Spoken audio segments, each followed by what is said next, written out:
America ਸੁਣ ਅਰਬਾਂ ਦਾ ਜਿਹੜਾ ਹੈ ਨਾ ਸਊਦੀ ਅਰਬ ਦਾ ਅਸਲਾ ਜਿਹੜਾ ਆ ਉਹ ਬੰਦ ਕਰ ਦਿੱਤਾ, ਪਾਬੰਦੀ ਲਾ ਸਟੀ। ਜੇ ਵਾਰਡਨ ਸੁਣ ਇੰਗਲੈਂਡ ਛਾਲ ਮਾਰ ਕੇ, ਬਰਤਾਨੀਆ ਛਾਲ ਮਾਰ ਕੇ ਬਾਹਰ ਆ ਗਿਆ, कहना जी सऊदी अरब ਨੂੰ ਅਸੀਂ ਅਸਲਾ ਦੇ ਸਾਂ ਜਿਤਨਾ ਇਹਨਾਂ ਨੂੰ ਅਸਲਾ ਚਾਹੀਦਾ। और उस तो बाद चीन सब तो बड़ा बैरी बेड़ा, बहुत बड़ा, इतना बैरी बेड़ा किसी को नहीं, बहुत ही बड़ा वसी बैरी बेड़ा समुद्र विच उतार दिता, समुद्र विच ला छोड़िया। जंग की मुकम्मल तैयारी है।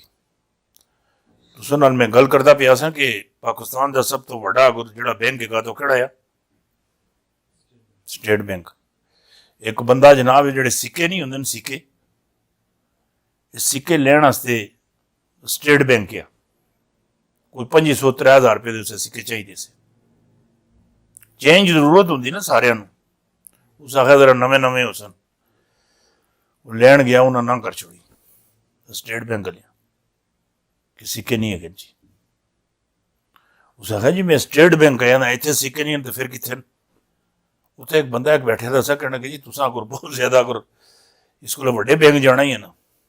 ये सिक्के लेने ही है, बाहर जेडे बेकारी नहीं फिरने, फिर मंगने ले इन्हां नाल जा गल करो, तुसां जितना तुसीं मंगसो इन्ना तुसां सिक्के लभ जस। साबुत होया कि पाकिस्तान का जिहड़ा स्टेट बैंक है वो सब तो वड्डा बैंक नहीं, पाकिस्तान का कोई सब तो वड्डा बैंक हैगा जिहड़े बेकारी हैगे ने, सब तो वड्डा बैंक है।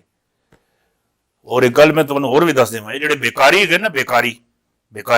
भीख मंगने वाले बादशाह, वो तिहाड़ लाते ही अल्लाह के बंदे, इन्नी तिहाड़ तो काला धंधा करने लिए भी नहीं लाते, बड़ी वसी इन्हां दी तिहाड़ लगनी है। और ये जिहड़े भीख मंगने वाले ना, इन्हां दा पूरा एक ग्रोह है, एक इन्हां दा सिस्टम है, पूरा इन्हां दा सिस्टम है, और बहुत आला किस्म ना। एक बंदे सुन 25-30 बच्चियां बच्चे छोटे वड्डे बुढ़े नंढे, बस वो इस तैयारी च रहिंदा, जेड़ा बंदा मैनू मुतासर करे मेरे को भीख मंगने वास्ते है, बस वो सब तो बेहतर ही है। वही लोगों ने तलाश ग्रोह बढ़ा के रखे देने। फिर सुबह ले जनाब सुबह स्पेशल गड्डी निकलती है, सारे गड्डी विच बहिंदे, फिर जेड़े चौकों लड़ने उन्होंने चौकों जाके लड़ने, तो शामी जिले वापसी होंगी उन्होंने हदायत दी जाती, डिक्टेशन दी जाती है कि इन्ने बजे तुसां फलाने जाई आ जाना है, या जिथे जिथे भीख मंगने ने फिर उतो उन्हें गड्डी चुक के वापस घर ले आते। मतलब एक वसी कारोबार है और वसी इकदारा बने हुआ है। किसी भी पहले तो किसी दरबार से किसी खानगाह से जो लोग इक्का दुक्का लोग जड़े से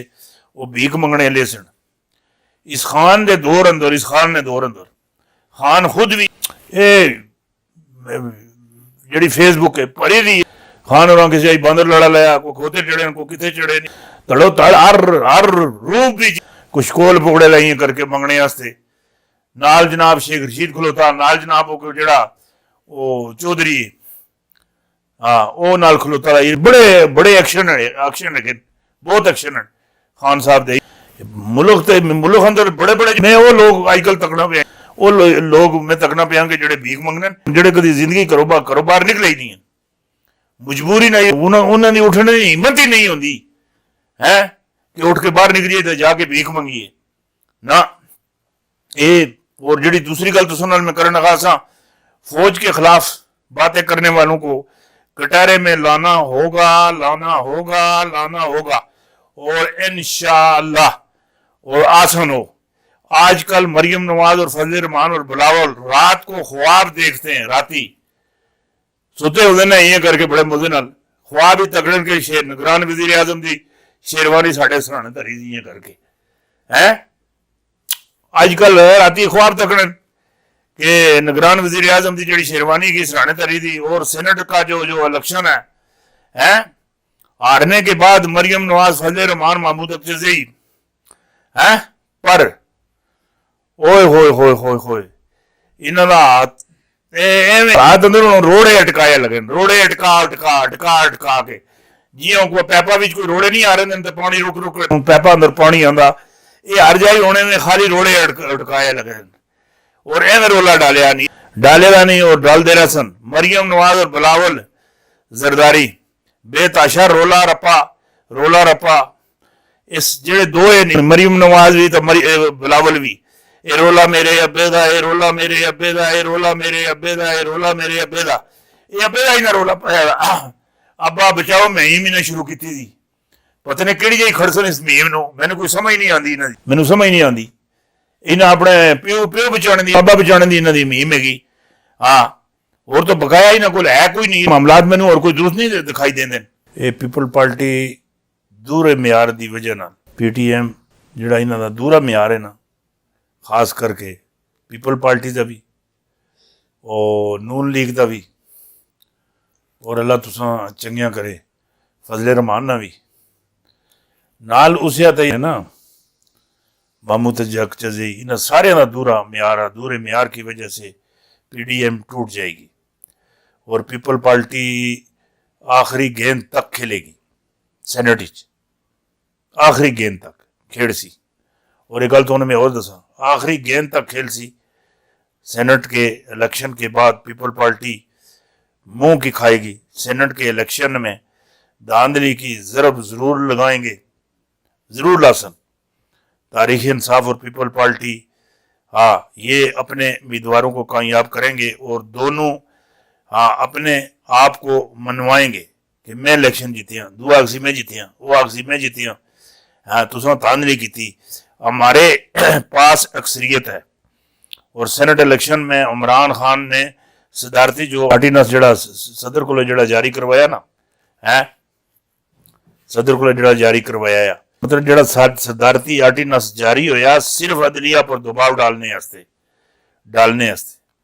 ईरान एटम बम मुकम्मल तौर पर खत्म कर दे इसराइल आखना ईरान मुकम्मल तौर पर एटम बम का जड़ा कोई शोरा